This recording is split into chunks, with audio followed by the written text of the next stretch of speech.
बिस्मिल्लाहिर्रहमानिर्रहीम। अस्सलाम वालेकुम स्टूडेंट्स, मैं हूं हसान फरीद, आपका फिजिक्स टीचर। स्टूडेंट्स, आज का हमारा आर्टिकल है एसी थ्रू कैपेसिटर। आप लोगों को मालूम है इससे पहले हम लोगों ने पढ़ा एसी थ्रू रेजिस्टर, लेकिन आज का आर्टिकल प्रीवियस आर्टिकल से थोड़ा सा डिफरेंट है और वो हम जानेंगे आज के लेक्चर में। तो आइए स्टूडेंट्स स्टार्ट करते हैं आज का लेक्चर। स्टूडेंट्स, आज का हमारा आर्टिकल है एसी थ्रू कैपेसिटर। यही आर्टिकल अगर आप बुक में देखें तो बुक में इस आर्टिकल में किसी किस्म की कोई हेडिंग मौजूद नहीं है, जिसकी वजह से बच्चों को इस आर्टिकल को लिखने में बहुत मसला होता है। उन्हें समझ नहीं आती कि इसको अटेम्प्ट कैसे करना है अगर ये लॉन्ग क्वेश्चन के तौर पर बोर्ड में पूछा जाए। तो स्टूडेंट्स, यही वजह है कि आज मैंने पहले कुछ हेडिंग्स आप लोगों के सामने दे दी हैं ताकि आप लोगों को किसी किस्म का मसला ना हो इसको as a long question attempt करने में। स्टूडेंट्स, सबसे पहले जैसे कि मैंने आपको बताया कि आर्टिकल का नाम क्या है, एसी थ्रू कैपेसिटर। तो दो ही चीजें आ रही हैं, एक कैपेसिटर आ रहा है और साथ उसके एक एसी सोर्स लगा हुआ है। तो एक ऐसा सर्किट जिसमें आप एक एसी सोर्स के साथ एक कैपेसिटर लगा दें, इस सर्किट को स्टूडेंट्स कहते हैं कैपेसिटिव सर्किट। जिस तरह से रेजिस्टर लगा हो तो रेजिस्टिव सर्किट कहते हैं, बिल्कुल इसी तरह से ये कैपेसिटिव सर्किट है। सबसे पहले हमें बताना है कि आज हम कैपेसिटिव सर्किट पढ़ने जा रहे हैं। तो कैपेसिटिव सर्किट क्या होता है? It is a circuit in which an AC source, एक ऑल्टरनेटिंग सोर्स होगा, is connected to a capacitor, और वो ऑल्टरनेटिंग सोर्स जो है वो एक कैपेसिटर से अटैच होगा। और स्टूडेंट्स, इसको अगर मैं डायग्राम की फॉर्म में आपके सामने शो करूं तो कुछ इस तरह से करूंगा। ऑल्टरनेटिंग सोर्स का सिंबल आप लोग जानते हैं ये होता है, और इसके साथ मैं एक अदद कैपेसिटर जिसका सिंबल ये है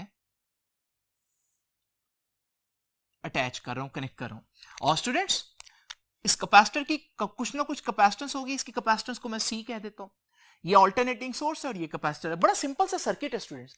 लेकिन स्टूडेंट्स, इस सर्किट को यानी एसी सर्किट को, ये ऑल्टरनेटिंग करंट का सोर्स है, इसे समझने से पहले क्यों ना हम पहले इमेजिन करें एक डीसी सर्किट जो हम लोगों ने पढ़ा हुआ है। स्टूडेंट्स, ये एक सेल है और इस सेल से कनेक्टेड आप देख रहे हैं कि हमारे पास एक बल्ब अटैच है और बल्ब जो है वो फुल ब्राइटनेस से ग्लो कर रहा है। अब स्टूडेंट्स, आप लोग देख रहे हैं करंट का फ्लो मैं आपको यहां पर जो दिखा रहा हूं, ये करंट का फ्लो क्यों है? क्योंकि अगर आप किसी भी एक चार्ज को देखते हैं तो वो चार्ज जो है वो अपनी जगह छोड़ता है तो पिछला चार्ज जो है वो उसकी जगह ले लेता है और इस तरह से ये फ्लो चलता रहता है। अगर मैं कहीं पर भी इस फ्लो को रोक दूं, किसी एक चार्ज को रोक दूं, तो सारे रुक जाएंगे क्योंकि वो चार्ज अपनी जगह नहीं छोड़ेगा। तो पिछले चार्ज कैसे नेक्स्ट जो प्लेस है वो ऑक्यूपाई करेंगे?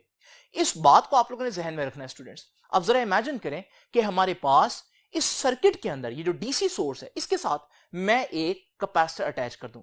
अब आप लोग जानते हैं स्टूडेंट्स, ये जो कैपेसिटर के दरमियान में आप गैप देख रहे हैं, ये वो गैप है जहां से चार्ज मूव नहीं कर सकता। हो सकता है यहां गैप ना हो, वैक्यूम ना हो, बल्कि यहां कोई इंसुलेटर हो, इंसुलेटर में से भी चार्ज मूव नहीं कर सकता। तो बहरहाल रूल ये है कि कैपेसिटर में से चार्ज मूव नहीं कर सकता। अब जब कैपेसिटर में से चार्ज मूव नहीं करेगा तो हम जब यहां इस स्विच को ऑन करेंगे तो स्टूडेंट्स होगा क्या? चार्जेस शुरू में तो मूव करेंगे क्योंकि वो चार्जेस जो है वो कैपेसिटर की प्लेट पर डिपॉजिट होना शुरू हो जाएंगे और बल्ब ग्लो करता रहेगा। लेकिन एक वक्त आएगा कि कैपेसिटर फुल चार्ज हो जाएगा। जिस लम्हे कैपेसिटर फुल चार्ज होगा, मजीद जो चार्ज है वो कैपेसिटर पर एंटर नहीं हो सकेगा। जब वो कैपेसिटर की प्लेट में एंटर नहीं हो सकेगा, वो रुक जाएगा। तो जब एक चार्ज एक जगह रुक जाए तो सारे चार्ज रुक जाते हैं, और जब चार्ज रुक जाएंगे तो वो जो बल्ब है, अब आप देख रहे हैं, वो ग्लो नहीं कर रहा क्योंकि उसमें से चार्जेस की मूवमेंट रुक गई है। तो स्टूडेंट्स, आप लोगों ने देखा कि एक डीसी सोर्स के साथ अगर आप एक कैपेसिटर लगा दें तो एक लम्हे के लिए तो करंट पास करेगा। मैंने तो बड़ी देर में दिखाया, लेकिन असल में ये एक लम्हे के लिए होगा जिसमें कैपेसिटर चार्ज होगा। लेकिन जैसे ही कैपेसिटर चार्ज होगा तो हमारे पास कोई करंट पास नहीं करेगा। तो याद रखिएगा, कैपेसिटर की मौजूदगी में डायरेक्ट करंट जो है, डायरेक्ट करंट का सोर्स जो है यानी कि सेल या बैटरी हो, तो वो करंट फ्लो नहीं करवा सकती। अब हम सोच रहे हैं क्योंकि कैपेसिटर में गैप था और इस गैप की वजह से करंट फ्लो नहीं कर पाया मुसलसल, तो फिर जब हम एक ऑल्टरनेटिंग सोर्स लगाएंगे तब भी ऐसा ही होगा। लेकिन स्टूडेंट्स, रिजल्ट थोड़े से डिफरेंट थे। जब हमने एक ऑल्टरनेटिंग सोर्स लगाया तो हमने देखा कि इस कैपेसिटर की मौजूदगी में भी बल्ब मुसलसल ग्लो करता रहा। यानी यहां से एक अजीब सी कंफ्यूजन क्रिएट हुई कि कैपेसिटर जो है वो डीसी की मौजूदगी में करंट को ब्लॉक कर देता है, लेकिन एसी की मौजूदगी में करंट जो है वो चलता रहता है। और हमें कैसे पता चला कि चलता रहता है? हमने जब बल्ब को देखा था वो मुसलसल ग्लो कर रहा था। यानी कि अगर आप सही बिहेवियर कैपेसिटर का देखना चाहते हैं तो फिर आपको यहां एक बल्ब भी लगाना पड़ेगा। इस वजह से मैं इस सर्किट को आपके सामने थोड़ा सा चेंज करता हूं और इस सर्किट में एक बल्ब भी एंटर कर देता हूं। यह है बल्ब का सिंबल स्टूडेंट्स। तो यहां से मैं बेसिकली बताना क्या चाह रहा हूं, वो एक अजीब रिजल्ट बताना चाह रहा हूं कि कैपेसिटर की मौजूदगी में ऑल्टरनेटिंग करंट चलता रहा। अब आप डेफिनेटली जानना चाह रहे होंगे कि ऐसा कैसे हो सकता है सर। तो स्टूडेंट्स जरा गौर से देखते हैं इस बात को, लेकिन उससे पहले मैं आपको एक आम एग्जांपल देता चलूं। और वो एग्जांपल क्या स्टूडेंट्स, अगर मैं आपसे कहूं कि ये एक सर्कुलर ट्रैक है जिस पर जॉगिंग करके आपने कैलोरीज बर्न करनी है। अब आप लोग जानते हैं कि अगर आप कैलोरीज बर्न करना चाहते हैं तो आपको इस ट्रैक पर मुसलसल कई चक्कर काटने पड़ेंगे। अब स्टूडेंट्स इमेजिन करें कि ये ट्रैक कहीं से खराब है। अब जब ये ट्रैक खराब है तो आप लोग पूरा चक्कर तो नहीं काट सकते, तो क्या आप कैलोरीज बर्न नहीं कर सकते? आप कहेंगे सर कैलोरीज तो बर्न कर सकते हैं। कैलोरीज बर्न करने के लिए मोशन की जरूरत है, मूवमेंट की जरूरत है। अगर चक्कर कंप्लीट नहीं भी होता तो जहां पर वो सर्कुलर ट्रैक जो है वो टूटा हुआ है, आप वहां से दोबारा मुड़कर दूसरी जगह तक जाएं और फिर वहां से मुड़कर वापस उस जगह तक जाएं। असल बात मूवमेंट है, असल बात चक्कर कंप्लीट करना नहीं है। कैलोरीज को थोड़ी ना पता है कि आपने पूरा चक्कर कंप्लीट किया नहीं किया, उसको तो यह पता है कि आप जॉगिंग कर रहे हैं या नहीं कर रहे हैं। तो आपने देखा अगर आप चक्कर कंप्लीट ना भी करें और मुसलसल मूव करते रहे फिर भी आप कैलोरीज बर्न करेंगे। इस मिसाल का आज की बात से क्या ताल्लुक है स्टूडेंट, जरा तवज्जो से देखिए। सबसे पहले तो आप समझे ऑल्टरनेटिंग सोर्स क्या होता है। डीसी सोर्स वो होता है जिसमें पॉजिटिव टर्मिनल हमेशा पॉजिटिव रहता है, नेगेटिव टर्मिनल हमेशा नेगेटिव रहता है। लेकिन ऑल्टरनेटिंग सोर्स क्या होता है कि उसमें पॉजिटिव टर्मिनल थोड़ी देर बाद नेगेटिव हो जाता है, नेगेटिव टर्मिनल थोड़ी देर बाद पॉजिटिव हो जाता है और ये ऑल्टरनेट करते रहते हैं टर्मिनल्स एक दूसरे के साथ। यानी पॉजिटिव टर्मिनल हमेशा पॉजिटिव नहीं रहता और नेगेटिव टर्मिनल हमेशा नेगेटिव नहीं रहता। अब स्टूडेंट्स होगा क्या, जरा इमेजिन करें कि इस एसी सोर्स के साथ मैं एक बल्ब लगाता हूं और आप देखेंगे कि हमारे पास जो करंट का फ्लो है वो कुछ इस तरह से होगा। चार्जेस पहले एक डायरेक्शन में जाएंगे, लेकिन जैसे ही वो जो एसी सोर्स है उसकी पोलैरिटी रिवर्स होगी तो वो फौरन वापस जाएंगे, लेकिन फिर दोबारा पोलैरिटी रिवर्स होगी तो फिर वो डायरेक्शन चेंज कर लेंगे। अगर आप बल्ब के अंदर देखें तो चार्जेस का फ्लो आप देखें, चार्जेस सिर्फ आगे पीछे मूव कर रहे हैं जिसकी वजह से बल्ब ग्लो कर रहा है। अब स्टूडेंट्स होता क्या है, आपने डाल दिया बीच में एक कैपेसिटर। अब आप जब स्विच ऑन करेंगे तो आप देखेंगे कि हमारे पास कैपेसिटर की एक प्लेट पर चार्ज डिपॉजिट होना शुरू हो जाएगा। अभी कैपेसिटर मुकम्मल तौर पर चार्ज नहीं हुआ होगा कि पोलैरिटी रिवर्स हो जाएगी और जैसे ही पोलैरिटी रिवर्स हो जाएगी तो चार्जेस वापस आना शुरू हो जाएंगे और एक वक्त आ जाएगा कि कैपेसिटर फुली डिस्चार्ज हो जाएगा।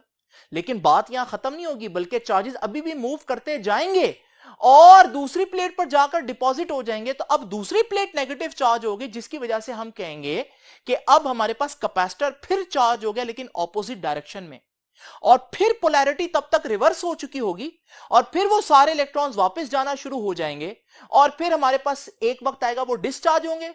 लेकिन ये मुसलसल प्रोसेस चलता रहेगा और कैपेसिटर ऑपोजिट डायरेक्शन में चार्ज हो जाएगा। अब स्टूडेंट्स अगर मैं इसको आपको कॉन्टिन्यूसली दिखाऊं तो ये कुछ सिस्टम इस तरह से चल रहा है। हालांकि चार्जेस कंप्लीट लूप में मूव नहीं कर रहे, लेकिन बल्ब के ग्लो करने के लिए तो चार्जेस को सिर्फ मूव करना जरूरी है। और अगर आप इस सारे सिनेरियो के अंदर बल्ब को जूम करके देखें तो अभी भी चार्जेस मूव कर रहे हैं और बल्ब इस वजह से ग्लो कर रहा है। तो स्टूडेंट्स बच्चे परेशान होते हैं कि सर यहां पर तो कैपेसिटर में गैप है, फिर कैसे हमारे पास बल्ब ग्लो कर सकता है, हालांकि लूप कंप्लीट नहीं है। क्योंकि स्टूडेंट्स बल्ब को ग्लो करने के लिए लूप का कंप्लीट होना जरूरी नहीं है, बल्कि चार्जेस की मुसलसल मोशन जरूरी है। और चार्जेस की जो मुसलसल मोशन है वो इस केस में हो रही है बिल्कुल वैसे जैसे मैंने बताया कि अगर आपने कैलोरीज बर्न करनी है तो जरूरी नहीं है कि आप पूरा चक्कर काटें। अगर सर्कुलर ट्रैक कहीं से खराब है आप वहां से मुड़कर वापस भी आ जाएं और इस तरह से मूव करें जैसे मैं आपको दिखा रहा हूं, तो भी कैलोरीज तो बर्न होगी ना। कैलोरीज को थोड़ी ना इस बात से परवाह है कि आप पूरा चक्कर काट रहे हैं या नहीं।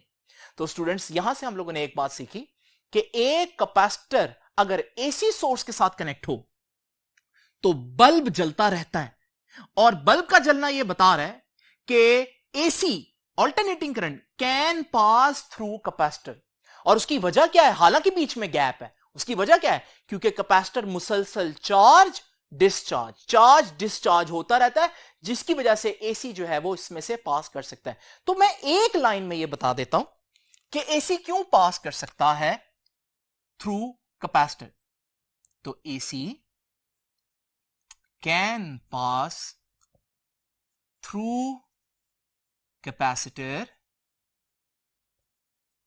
because of charging and discharging of capacitor। क्या चार्ज पूरा चक्कर काटता है? नहीं। लेकिन क्या यह जरूरी है? बिल्कुल नहीं, चक्कर काटना जरूरी नहीं है। असल जरूरत जो है वो चार्ज की मोशन है, और चार्ज कॉन्टिन्यूसली मोशन में रहता है, अपनी डायरेक्शन मुसलसल चेंज करता रहता है, लेकिन बल्ब में वो हमेशा मोशन में रहता है, जिसकी वजह से बल्ब ग्लो करता रहता है। तो पहली बात हम लोगों ने सीखी कि कैपेसिटर्स में एसी पास कर सकता है स्टूडेंट्स। अब स्टूडेंट्स आगे चलते हैं। नेक्स्ट चीज अब हम लोगों ने देखनी, जो एक्सप्लेनेशन में लिखेंगे वो बहुत इंपॉर्टेंट है। किसी भी सर्किट को पढ़ने के लिए हमारे लिए बेसिक मकसद क्या था? वो मकसद मैंने आपको बताया था, और वो था to find the relationship between voltage and current. ये बहुत इंपॉर्टेंट बात है। वोल्टेज और करंट के दरमियान हम लोगों ने रिलेशनशिप फाइंड आउट करना है। क्या वोल्टेज और करंट एक साथ बढ़ते हैं? एक बढ़ रहा हो तो क्या दूसरा कम होता है? ये सारी चीजें हम लोगों ने देखनी है स्टूडेंट्स। इसको देखने के दो तरीके हैं, यानी वोल्टेज और करंट का रिलेशनशिप बिल्ड करना है। लेकिन वोल्टेज और करंट का रिलेशनशिप बिल्ड करने के लिए हमारे पास दो तरीके हैं। नंबर वन, लॉजिकल मेथड, हम लॉजिकली देखेंगे कि क्या हो रहा है। नंबर टू, मैथमेटिकल मेथड, उसमें हम मैथमेटिकली एनालिसिस करेंगे कि एक्चुअली क्या, दोनों का रिजल्ट एक ही है, लेकिन हम पहले लॉजिकली देखते हैं कि स्टूडेंट्स एक्चुअली में क्या होगा। स्टूडेंट्स सबसे पहले तो आप लोग इमेजिन करें कि एक एसी सोर्स है और उसके साथ एक कैपेसिटर है। अब आप लोग जानते हैं कि वही प्रोसेस होगा, कैपेसिटर मुसलसल चार्ज और डिस्चार्ज होता रहेगा, और ये करंट का फ्लो जो है वो चलता रहेगा। मैं यहां दो चीजें फाइंड आउट करना चाहता हूं, वोल्टेज और करंट। स्टूडेंट्स करंट मेजर करने के लिए मेरे पास जो इंस्ट्रूमेंट है वो है एमीटर, और एमीटर हमेशा सीरीज में लगाया जाता है। ये मैंने एमीटर लगा दिया। जब चार्जेस कम मूव करेंगे तो एमीटर पर रीडिंग कम आएगी, और जब चार्जेस ज्यादा मूव करेंगे तो एमीटर पर रीडिंग ज्यादा आएगी। स्टूडेंट्स ये तो हो गया करंट मेजर करने का सिस्टम। अब जरा देखते हैं वोल्टेज कैसे मेजर करनी है। वोल्टेज मेजर करने के लिए हमारे पास होता है वोल्ट मीटर, और वोल्ट मीटर लगता है पैरेलल में। तो पैरेलल में मैं यहां पर कैपेसिटर की गिर्द लगा देता हूं। और वोल्टेज कैसे पता चलेगी? कितना कैपेसिटर के ऊपर चार्ज स्टोर है। अगर कैपेसिटर के ऊपर कम चार्ज स्टोर है तो वोल्ट मीटर कम रीडिंग देगा, लेकिन अगर कैपेसिटर के ऊपर ज्यादा चार्ज स्टोर है तो वोल्ट मीटर ज्यादा रीडिंग देगा। स्टूडेंट्स बात करते हैं बिल्कुल पहले लम्हे की, वेरी फर्स्ट मोमेंट क्या होगा। बिल्कुल पहले लम्हे वोल्टेज और करंट का क्या सिस्टम होगा, क्योंकि हमारा काम क्या है, to build a relationship between voltage and current. तो स्टूडेंट जरा तवज्जो से देखिए, बिल्कुल पहले लम्हे अगर आप देखें तो हमारे पास जो कैपेसिटर की प्लेट्स हैं वो न्यूट्रल हैं, कोई चार्ज ही नहीं उन पर। जब चार्ज नहीं होगा तो वोल्ट मीटर के ऊपर क्या रीडिंग आएगी? डेफिनेटली कोई रीडिंग नहीं आएगी।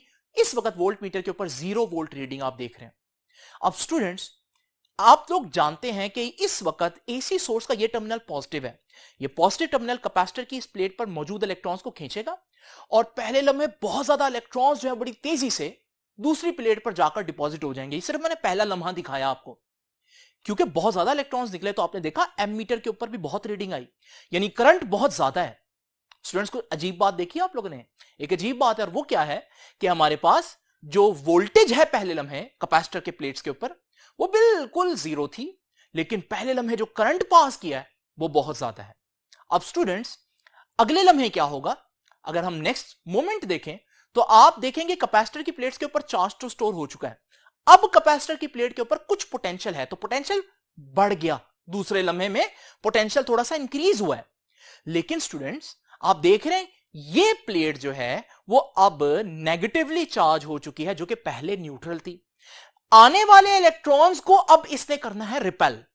यही वजह है कि एसी सोर्स का ये पॉजिटिव टर्मिनल अब उतने इलेक्ट्रॉन्स नहीं लेकर जा पाएगा, और हमारे पास एम मीटर पर पहले के मुकाबले में रीडिंग हो गई कम। यानी दूसरे लम्हे क्या हुआ? दूसरे लम्हे जो कैपेसिटर की प्लेट्स के गिर पोटेंशियल है वो बढ़ चुका है, लेकिन पहले लम्हे के मुकाबले में जो एम मीटर के ऊपर रीडिंग थी वो कम हो गई है, यानी करंट कम हो गया है। वोल्टेज बढ़ी है, करंट कम हो गया है। अब स्टूडेंट्स मजीद आगे देखें तो चार्ज ज्यादा स्टोर हो चुका है, यही वजह है कि पोटेंशियल और ज्यादा आ रहा है, तो पोटेंशियल बढ़ गया कैपेसिटर की प्लेट्स पर। और क्योंकि ये प्लेट अब और ज्यादा नेगेटिवली चार्ज हो गई है, तो आने वाले इलेक्ट्रॉन्स को ये और ज्यादा रिपेल करेगी, जिसकी वजह से इस लम्हे जो पॉजिटिव टर्मिनल है वो ज्यादा इलेक्ट्रॉन्स नहीं लेकर जा पाएगा और हमारे पास कम इलेक्ट्रॉन्स जाएंगे। और हम देख रहे हैं कि एम मीटर पर रीडिंग और कम होगी, वोल्टेज और बढ़ी, करंट और कम हो गया। और फिर आप अब देखें तो कैपेसिटर फुल चार्ज हो चुका है, यानी पोटेंशियल मैक्सिमम हो चुका है, और इस लम्हे रिपल्शन इतनी ज्यादा हो जाएगी कि इलेक्ट्रॉन मूव ही नहीं कर पाएगा और कोई करंट पास नहीं करेगा, और हमारे पास एम मीटर पर रीडिंग 0, पोटेंशियल मैक्सिमम तो करंट 0। तो आप लोगों ने देखा कि यहां पर वोल्टेज और करंट का रिलेशन कुछ अजीब सा चल रहा है। शुरू में हमारे पास वोल्टेज 0 और करंट मैक्सिमम था, और बाद में जो वोल्टेज है वो बढ़ते बढ़ते मैक्सिमम पर हो गई और करंट कम होते होते 0 पर हो गया।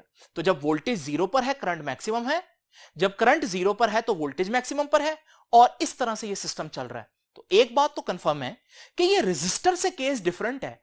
रेजिस्टर के अंदर आप लोगों को याद होगा कि वोल्टेज और करंट जो है वो एक दूसरे के साथ फेज में थे, यानी कि जब वोल्टेज मैक्सिमम होती थी तो करंट भी मैक्सिमम होता था। लेकिन यहां पर ऐसा नहीं चल रहा स्टूडेंट्स, कि यहां पर हमारे पास वोल्टेज और करंट जो है वो एक साथ मैक्सिमम नहीं हो रहे, बल्कि जब वोल्टेज 0 हो तब करंट मैक्सिमम हो चुका होता है, जब वोल्टेज मैक्सिमम होती है तब करंट 0 हो चुका होता है।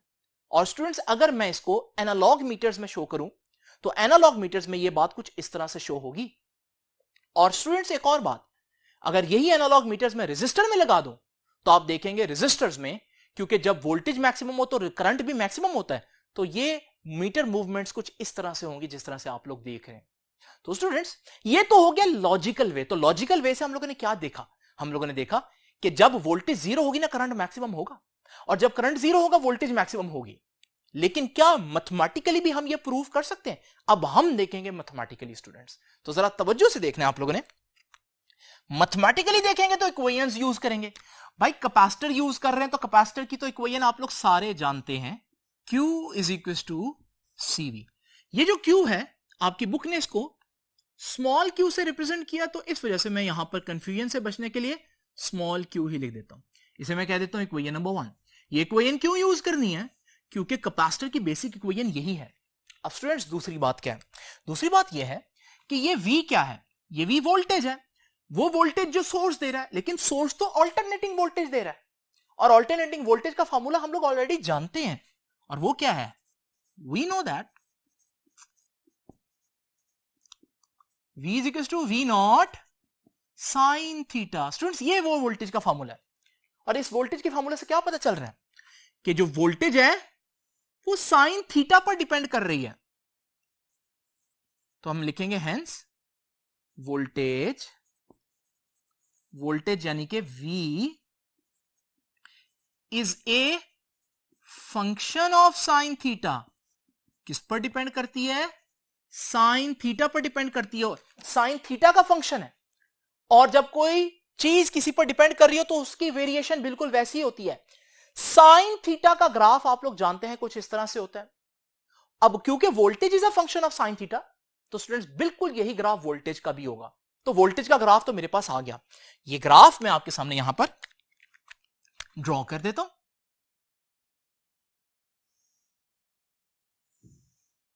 तो स्टूडेंट्स वोल्टेज का ग्राफ मैंने क्यों साइनोसाइडल बनाया? आर्गुमेंट क्या है मेरे पास? दलील क्या है? दलील यह है, हम जानते हैं voltage is a function of sine theta, तो जो साइन थीटा का ग्राफ वही वोल्टेज का ग्राफ। तो सिंपल बात है। आसानी के लिए मैं कुछ पॉइंट्स को नाम दे देता हूं। यह है पॉइंट O, यह है पॉइंट A, यह है पॉइंट B, यह है point C, point D and so on. अब स्टूडेंट्स अगली बात क्या है? वोल्टेज का ग्राफ आ गया। आपको मालूम है ना, मैंने बिल्कुल स्टार्ट में क्या बताया था? आज का काम क्या है? To build a relationship between voltage and current. अब हमें चाहिए दूसरी चीज करंट। आज के लेक्चर में इश्यू क्या है? इश्यू ये है कि कैपेसिटर लगा हुआ है, कैपेसिटर की इक्वेशन यूज होगी। कैपेसिटर की इक्वेशन में वोल्टेज तो है लेकिन अनफॉर्चुनेटली करंट नहीं है।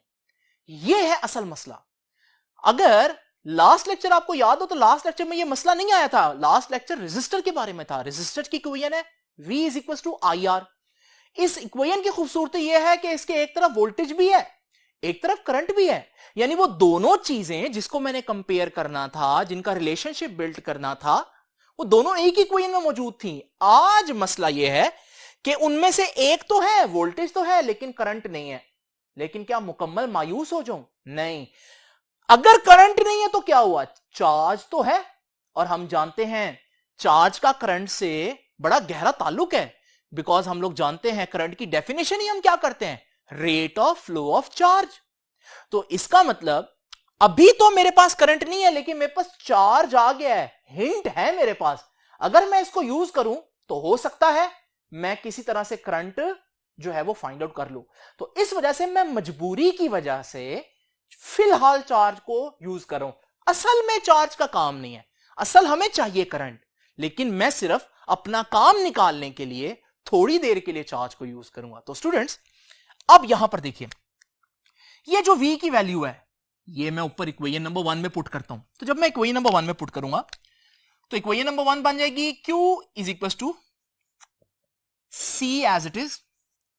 V की जगह ये वैल्यू आ जाएगी V नॉट साइन थीटा। अब स्टूडेंट जरा गौर से देखिए, अगर मैं देखूं ये दोनों चीजें कांस्टेंट है तो मैं यहां से कह सकता हूं कि Q depends upon sine theta. Q depends upon sine theta. वही बात, क्या बात भला, क्या सीखा हम लोगों ने कि charge is also a function of sine theta. Students वही वाली बात, यानी जिस तरह से voltage is a function of sine theta तो charge is also a function of sine theta. तो charge is also a function of sine theta. और साइन का ग्राफ तो ऐसे होता है, तो फिर चार्ज का ग्राफ भी ऐसा ही होगा स्टूडेंट्स। तो यहां से मैं ये जो ग्राफ है ये वहीं पर जहां मैंने वोल्टेज का ग्राफ बनाया वहां पर लगा देता हूं स्टूडेंट्स, क्योंकि चार्ज का ग्राफ भी बिल्कुल वैसा होगा। तो ये देखिए चार्ज का भी, ये देखिए बिल्कुल साइन कर्व बना दी। ये जो रेड में है ये है चार्ज का ग्राफ, इसे मैं कह देता हूं क्यों। क्या असल में हमें ये चाहिए? नहीं, ये सिर्फ हम लोगों ने मजबूरी में अपना काम निकालने के लिए किया। और काम क्या है हमारा? असल काम है करंट को कहीं से लेकर आना है। अब स्टूडेंट्स ग्राफ हमारे पास बन गया, लेकिन क्या ये ग्राफ काफी है? नहीं, क्योंकि असल काम तो अभी तक नहीं हुआ। और वो क्या है? वोल्टेज और करंट का रिलेशनशिप निकालना। ये तो वोल्टेज और चार्ज है, अब करंट कैसे निकालें चार्ज से? आइए चलते हैं करंट की डेफिनेशन की जानिब। तो स्टूडेंट्स आप लोग जानते हैं करंट क्या है? I is equal to del q over del t. यही डेफिनेशन पढ़ी आप लोगों ने चैप्टर नंबर 13 में करंट की, rate of flow of charge. अच्छा स्टूडेंट्स, जब दो चेंजेस एक दूसरे के साथ डिवाइड हो रही हो, दो स्मॉल चेंजेस डिवाइड हो रही हो, तो हम उनको एक और नाम देते हैं और वो नाम है स्लोप। तो आप इसको कह सकते हैं ये slope of charge with time है। दोबारा सुन लीजिए, जब दो चेंजेस एक दूसरे से डिवाइड हो रही हो तो हम उसको कहते हैं मैथ्स में it is slope of charge, charge जो ऊपर आया, विद टाइम, टाइम जो नीचे आया।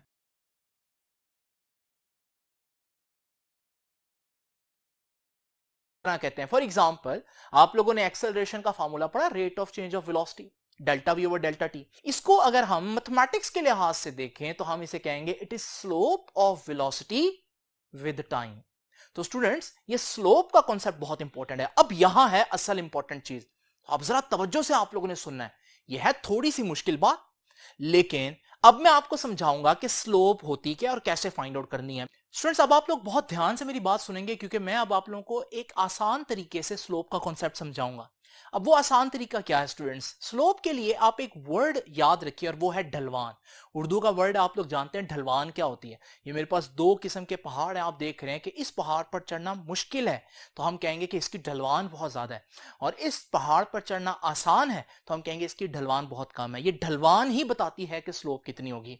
अब जरा इमेजिन करें स्टूडेंट्स, ये हमारे पास कुछ सिनेरियोज हैं। इसमें पहला सिनेरियो देखते हैं, ये शख्स जो जिस जगह पर मूव कर रहा है वो जगह आप देख रहे हैं बिल्कुल हॉरिजॉन्टल है। इसका मतलब वो कोई हाइट कवर कर ही नहीं रहा, वो बुलंदी तय ही नहीं कर रहा। इस सूरत में हम कहेंगे क्योंकि ढलवान है ही नहीं, वो हाइट पर जा ही नहीं रहा, तो स्लोप क्या हुई, जीरो हुई। क्यों, ढलवान ही नहीं है। बिल्कुल इसी तरह से स्टूडेंट्स अगर हम इस केस में देखें तो आप देख रहे हैं अब शख्स कुछ हाइट कवर कर रहा है साथ साथ, इस सूरत में हम क्या कहेंगे, ये हमारे पास एक ऐसा केस है जहां ढलवान है। तो क्योंकि वो शख्स ऊपर चढ़ रहा है तो मैं कहूंगा स्लोप जो है वो पॉजिटिव है, क्योंकि ऊपर चढ़ रहा है तो चढ़ाई है यहां पर, और साथ साथ क्योंकि वो आसानी से चढ़ रहा है, इतनी ज्यादा ढलवान नहीं है, तो मैं कहूंगा स्लोप पॉजिटिव है। लेकिन इस वक्त स्लोप जो है वो लो है, इतनी ज्यादा नहीं है। इसी तरह से स्टूडेंट्स अगर आप इस केस को देखें तो इस केस में आप देखेंगे ना सिर्फ वो शख्स ऊपर चढ़ रहा है बल्कि ऊपर चढ़ना बहुत मुश्किल है, ढलवान बहुत ज्यादा है। तो इस सूरत में हम कहेंगे कि स्लोप जो है वो पॉजिटिव है लेकिन हाई है। और स्टूडेंट्स इस केस में आप देखेंगे कि ये शख्स तो ऊपर चढ़ ही नहीं सकता, इस हद तक स्लोप ज्यादा हो गई है, तो हम कहेंगे ये स्लोप मैक्सिमम है या इंफिनिटी कहेंगे। और इसी तरह से स्टूडेंट्स अगर हम यहां पर देखें कि ये एक केस इमेजिन करें जिसमें वो शख्स जो है वो नीचे को जा रहा है, तो हम कहेंगे यहां स्लोप नेगेटिव है, क्योंकि यहां उतराई है, चढ़ाई नहीं है। इस सूरत में स्लोप नेगेटिव है, और नेगेटिव होने के साथ साथ क्योंकि वो आराम से उतर रहा है तो फिर हम कहेंगे नेगेटिव है और कम है। और फिर यहां पर अगर हम देखें ये वाला केस तो आप देखेंगे वो शख्स बड़ी तेजी से नीचे आ रहा है, तो हम कहेंगे स्लोप नेगेटिव होने के साथ साथ हाई है। अगर आप ये 4-5 केसेस जो हैं वो याद रख सकते हैं तो फिर अगला लेक्चर आसान है। तो स्टूडेंट्स ये 4-5 केसेस आप लोगों ने याद रखने हैं। स्लोप जीरो कब होती है, स्लोप पॉजिटिव कब होती है, नेगेटिव कब होती है। आप यहां पर चाहें तो लेक्चर पॉज करके इसको पहले लिख लें ताकि आप लोगों को आगे लेक्चर सुनना आसान लगे। अब स्टूडेंट जरा इमेजिन करें इन 4-5 केसेस में एक बात कॉमन थी, और वो क्या थी, वो बात ये थी कि यहां पर वो शख्स जो है वो एक स्ट्रेट पाथ में ही मूव कर रहा है, चाहे जैसी मर्जी स्लोप है, चाहे जैसी मर्जी ढलवान है, लेकिन हमारा जो पाथ है वो बिल्कुल स्ट्रेट है। लेकिन स्टूडेंट जरा इमेजिन करें कुछ इस तरह का पाथ, अगर ये शख्स इस पाथ पर जा रहा हो, अब हम स्लोप कैसे फाइंड आउट करेंगे, यानी एक कर्व्ड पाथ की स्लोप कैसे फाइंड आउट करेंगे। इसके लिए आसान तरीका है स्टूडेंट्स हमारे पास कि हम इस कर्व्ड पाथ के ऊपर कुछ पॉइंट्स चूज कर लें, हर पॉइंट पर एक टेंजेंट ड्रॉ कर लें। टेंजेंट ड्रॉ करना आपको आता है कि टेंजेंट एक ऐसी लाइन होती है जो किसी भी कर्व को एक पॉइंट पर कट करे, आसान डेफिनेशन इसकी यही है। तो हम लोगों ने टेंजेंट्स ड्रॉ कर लिए। अब ये टेंजेंट्स जो हैं ये बिल्कुल स्ट्रेट हैं, इन टेंजेंट्स को हम स्टडी कर सकते हैं। तो स्टूडेंट्स सबसे पहले तो आप जरा देखें ये वाला पॉइंट, इस कर्व का बिल्कुल स्टार्ट वाला पॉइंट, इस पॉइंट पर टेंजेंट आप लोग देख रहे हैं, ये जो टेंजेंट है ये टेंजेंट बता रहा है कि इसकी स्लोप जो है वो मैक्सिमम है, क्योंकि यहां पर तो चढ़ना ही मुश्किल है इस शख्स के लिए। तो स्टूडेंट्स यहां पर आप देख रहे हैं इस पॉइंट की जो स्लोप है वो मैक्सिमम है। तो स्टूडेंट्स जरा देखिए बिल्कुल ऐसा ही पॉइंट यहां पर नहीं एग्जिस्ट करता। अगर यही ग्राफ मैं आपके सामने यहां पर शो करूं तो इस ग्राफ पे थोड़ी देर के लिए वोल्टेज को हटा दें, चार्ज की इस कर्व को देखें, चार्ज की ये कर्व जिस पॉइंट पर स्टार्ट हो रही है पॉइंट ओ, उस पॉइंट पर अगर आप गौर से देखें तो फिर टेंजेंट जब ड्रॉ करेंगे तो स्लोप तो मैक्सिमम आएगी। अगर मैं स्लोप ड्रॉ करूं तो स्लोप यहां पर क्योंकि मैक्सिमम आएगी तो मैं ये स्लोप पॉइंट पी से रिप्रेजेंट कर रहा हूं। तो इस पॉइंट के ऊपर चार्ज है जीरो लेकिन चार्ज की स्लोप है मैक्सिमम, ये असल में मैं बताना चाह रहा हूं। तो स्टूडेंट्स इसको जरा तवज्जो से देख लीजिए कि मैं इस पॉइंट ओ पर अब चार्ज की स्लोप बनाऊंगा, और चार्ज भले जीरो है लेकिन चार्ज की स्लोप मैक्सिमम होगी, ये पॉइंट पी आ गया स्टूडेंट्स। तो आप लोगों ने देखा कि हमारे पास जो है अब मैं चार्ज की स्लोप जो है वो आपके सामने बना रहा हूं। अब स्टूडेंट्स यही ग्राफ दोबारा से जरा इमेजिन करें, सिर्फ चार्ज का ग्राफ। अब ये चार्ज के ग्राफ का इतना हिस्सा लें, इस हिस्से के बारे में हम लोग अभी डिस्कस कर चुके हैं, और हम लोगों ने कैसे डिस्कस किया कि आप लोग इसके ऊपर कुछ पॉइंट्स ले लें और उन पॉइंट्स पर टेंजेंट ड्रॉ करें अगर आप स्लोप के बारे में जानना चाहते हैं। तो स्टूडेंट्स जरा तवज्जो से देखिए कि ये सारे पॉइंट्स जो मैंने आपके सामने टेंजेंट ड्रॉ किए हैं, इस पहले टेंजेंट को देखें तो आप देख रहे हैं कि यहां पर चढ़ना बहुत मुश्किल है, तो हम कहेंगे स्लोप पॉजिटिव है और हाई है। इस पर चढ़ना कदरे आसान है लेकिन है तो चढ़ना ही ना, तो स्लोप पॉजिटिव ही होगी लेकिन लो होगी। और अगर इस पॉइंट पर जो टेंजेंट ड्रॉ किया हो उसको अगर आप गौर से देखें तो ये तो कोई स्लोप है ही नहीं, क्योंकि वो बंदा बिल्कुल हॉरिजॉन्टल चलेगा, कोई बुलंदी तय नहीं करेगा। इस सूरत में हम कहेंगे स्लोप जीरो ही। यानी यहां स्लोप हाई थी, फिर लो हुई, फिर जीरो हुई, यानी स्लोप मुसलसल क्या हो रही है, कम हो रही है स्टूडेंट्स। तो जरा गौर से देख लीजिए, स्लोप इस सूरत में कम हो रही है। तो हम कह सकते हैं जब आप यहां से यहां चार्ज के ग्राफ को देखते हैं तो चार्ज बढ़ रहा है, लेकिन चार्ज की स्लोप कम होगी, तो हम ये लाइन यूं ड्रॉ करेंगे, क्योंकि स्लोप की लाइन ड्रॉ करनी है और स्लोप कम हो रही है, और कम होते होते इस पॉइंट पर जीरो हो रही है। तो स्टूडेंट्स बिल्कुल ऐसे ही ये वाला ग्राफ का जो पोर्शन है, इसकी स्लोप जो है वो ऐसे आ जाएगी। इस पॉइंट को मैं एन कह देता हूं। तो पॉइंट एन पर हालांकि चार्ज मैक्सिमम पर पहुंचा हुआ है, सॉरी ये ग्राफ है, चार्ज मैक्सिमम पर पहुंचा हुआ है, लेकिन स्लोप जीरो पर पहुंची हुई है। अब स्टूडेंट्स देखते हैं इसी ग्राफ को दोबारा, और अब हम चार्ज के इस पोर्शन को देखते हैं। इस पोर्शन को कैसे हम इमेजिन करें कि स्लोप क्या हो रही है। तो यहां पर स्टूडेंट्स हम वही काम कर सकते हैं कि हम 3 पॉइंट्स जो है वो इमेजिन कर लें और उन पॉइंट्स पर टेंजेंट ड्रॉ कर लें। अब हर पॉइंट पर जो टेंजेंट है, अगर हम उसको स्टडी करें, ये जो पहला टेंजेंट है अगर आप यहां पर देखें तो यहां पर स्लोप जीरो होगी। अच्छा, यहां पर जो टेंजेंट आप देख रहे हैं वो शख्स जो है वो नीचे उतर रहा है, तो यहां पर क्योंकि उतर रहा है तो स्लोप नेगेटिव होगी, लेकिन क्योंकि आराम से उतर रहा है तो नेगेटिव के साथ हम कहेंगे स्लोप इतनी ज्यादा नहीं है, स्लोप लो है। अब इसी तरह से स्टूडेंट्स यहां पर अगर हम देखें ये वाला पॉइंट, तो यहां पर जो टेंजेंट है इसमें आप देखेंगे जो शख्स है वो बड़ी तेजी से नीचे आ रहा है, तो क्योंकि उतर रहा है तो स्लोप नेगेटिव होगी, लेकिन नेगेटिव के साथ साथ क्योंकि स्लोप बहुत हाई है, ढलवान ज्यादा है, तो हम कहेंगे नेगेटिव है लेकिन हाई है।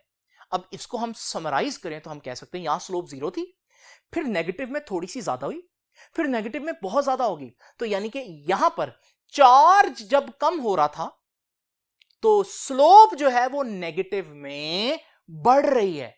तो जब हम स्लोप का ग्राफ बनाएंगे तो क्योंकि स्लोप अब नेगेटिव में बढ़ रही है, नेगेटिव ग्राफ नीचे होगा तो स्लोप नेगेटिव में यूं बढ़ेगी स्टूडेंट्स।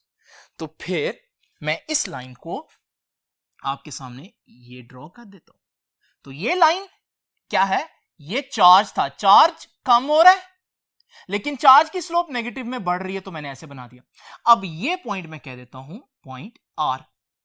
और स्टूडेंट्स अगर मैं इसी ग्राफ को यूं ही ड्रॉ करता रहूं तो अब आप देखेंगे ये ब्लैक लाइन का जो ग्राफ है ये किस चीज का ग्राफ है, ये स्लोप ऑफ चार्ज का ग्राफ है। और स्टूडेंट्स स्लोप ऑफ चार्ज क्या थी, slope of charge with time तो करंट की डेफिनेशन थी। तो इसका मतलब यहां मैंने क्या किया, ये जो ब्लैक लाइन है असल में ये चार्ज की स्लोप है, लेकिन मैंने ये एक्चुअली में करंट था जिसको ढूंढा है। तो एक्चुअली में मैं चार्ज की स्लोप क्यों बना रहा हूं, क्योंकि चार्ज की स्लोप ही तो करंट है।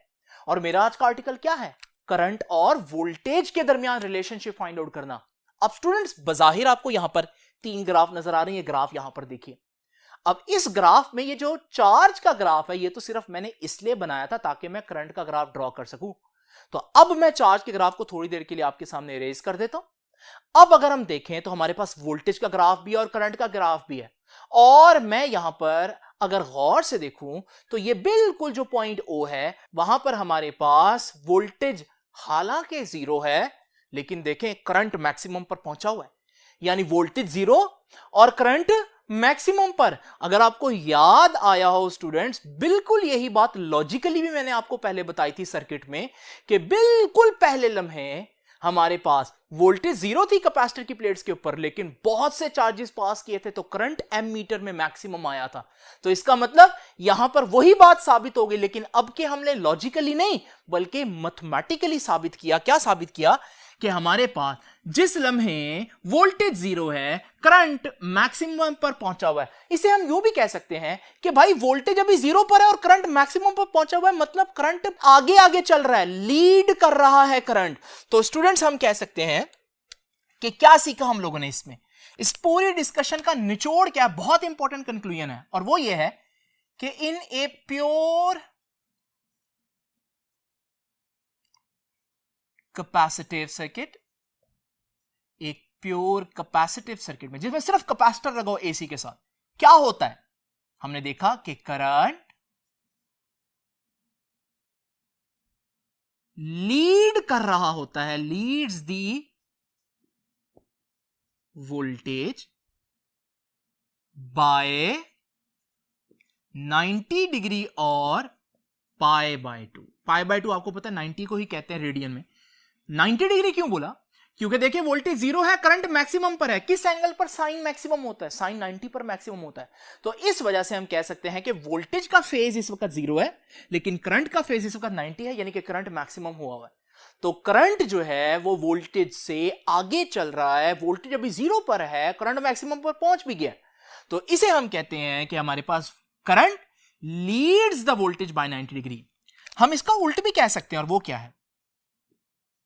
वो ये है कि हम ऑपोजिट कह दें, कि बजाय ये कहें कि करंट वोल्टेज से आगे चल रहा है, हम कहते हैं वोल्टेज पीछे रह गई है। इसको हम कहते हैं फिजिक्स में यूं कि voltage lags behind the current. Voltage current से 90 डिग्री पीछे रह गया, और पाई बाय 2 रेडियन, वो 90 डिग्री का ही रेडियन में बनता है। अब स्टूडेंट्स, आप लोगों ने देखा ग्राफ भी वही बता रहा है कि करंट आगे चल रहा है, करंट लीड कर रहा है वोल्टेज को, क्योंकि वोल्टेज 0 पर थी, करंट मैक्सिमम पर पता। ये वर्ड्स में भी मैंने यही बताया कि करंट लीड करेगा वोल्टेज से 90 डिग्री। अब मैं वेक्टर्स के जरिए बताऊंगा कि करंट वोल्टेज को लीड करेगा। अब स्टूडेंट्स, अगर करंट और वोल्टेज फेज में हो तो फिर मैं आपको मालूम है करंट और वोल्टेज के वेक्टर्स को सेम डायरेक्शन में बनाता हूं। ये क्या बता रहे हैं वेक्टर्स?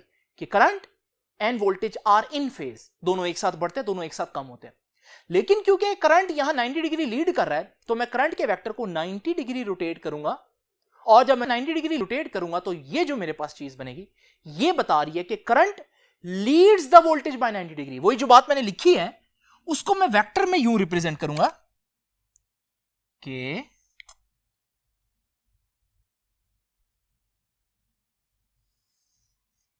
ये वोल्टेज का वेक्टर है, और ये